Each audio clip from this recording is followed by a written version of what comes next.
At sa wakas, natapos ko rin ang bago kong tula sa aking mga kabata. Ang hindi magmahal sa kanyang salita, mahigit sa hayop at malansang isda.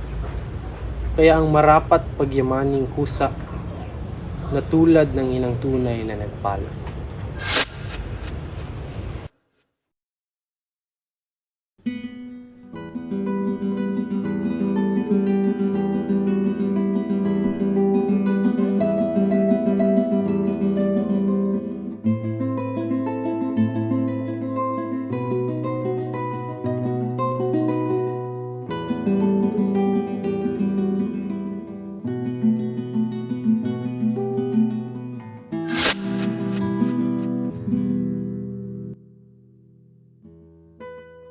Hola, José.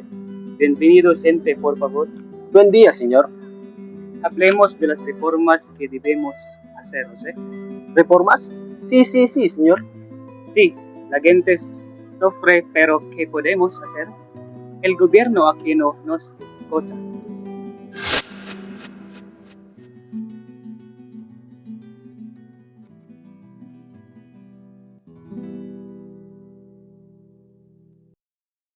Jose, malakas ang dating ng Noli. Mas malakas pa ka sa armas. Tama.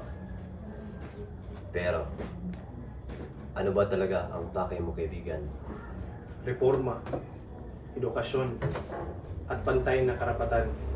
Hindi ako naniniwala na solusyon agad ang dahas.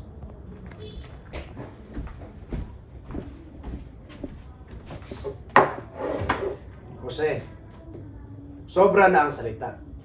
Panahon na ng laban. Sumama ka na sa amin. Andres, hindi handa ang bayan. Kung lalaban tayo ngayon, marami ang mamamatay. Kahit kulang tayo, lalaban kami. Hindi lahat ng laban minamadali. Jose, hindi nararamdaman ng mga tao ang pagunlad. Kaya sila nagagalit. Kaya kailangan ng matibay na pundasyon. Ang revolusyong minamadali, parang bahay na itinatayo sa buhangin. Igagalang ko ang pasya mo. Pero sana, paunawaan mo rin kami.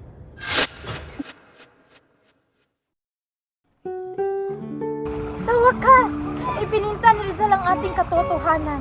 Si Sisa, ang bawat inang inagawa ng anak ng Gwardyang Sibil. Ang pangarap ni Ibarra para sa paralan, yun lang ang pag-asa natin para sa dangal. Ginising ng mga nobela ni Rizal ang aking diwa, humihiling ng tiyaga. Ang matinding galit sa Espanyol ang marapat na ihain natin. Mga demonyo o mga Espanyol, pati mga padre sa simbahang Katoliko, walang hiya, mga ugaling hayop.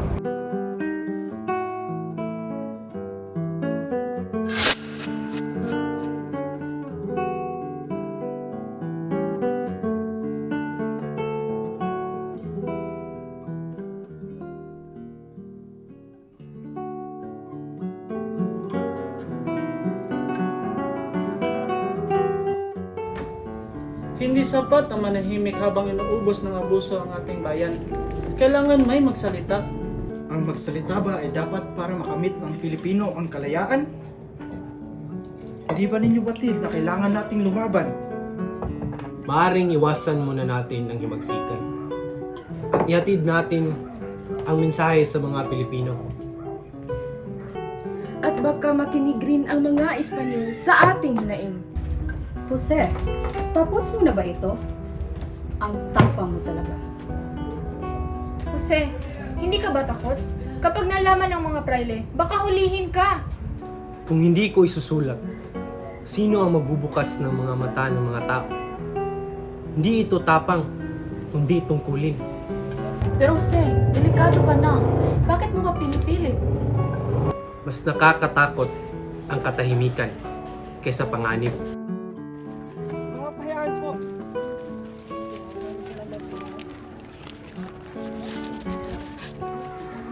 Pahayagan! Mga dyaryo po, basahin niyo po.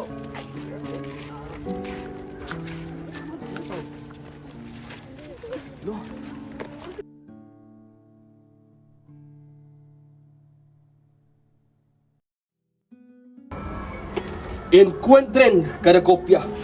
Rastrin cada lector al exilio del autor. He writes that we are the cancer of the colony, the source of all ills.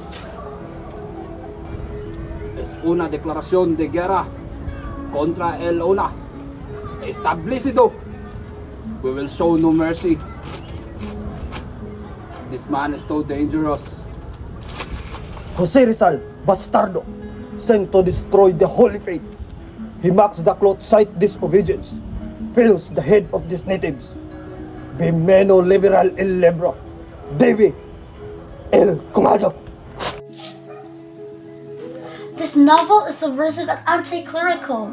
It is a mortal sin to possess this. We must use the church to warn the faithful of this work of perdition.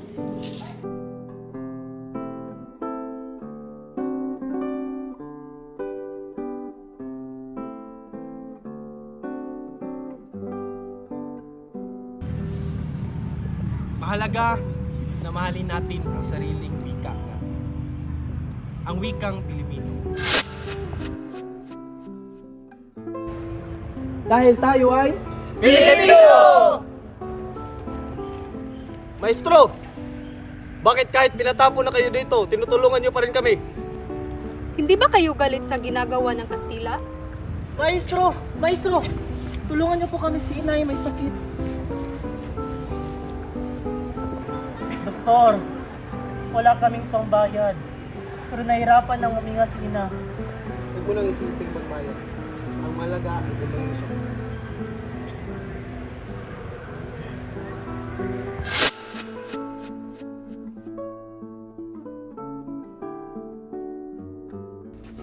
Nay,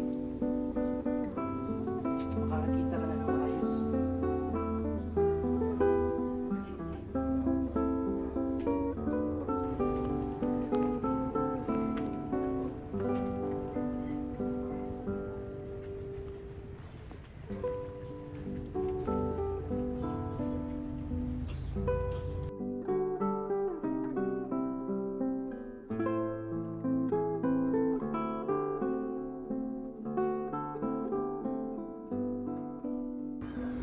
Jose, ang laking tulong na ginawa mo sistema. Mas magaang mag-ani.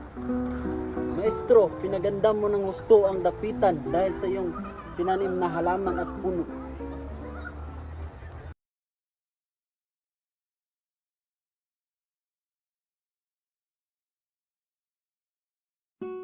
Jose Rizal, fuiste condenado, iniciaste la revolución. Kung ang katotohanan ay krimen, handa akong tagapin ang inyong hatol. Hatol, kamatayan. Kung ang dugo ko ang magiging binhi ng kalayaan, handa ako.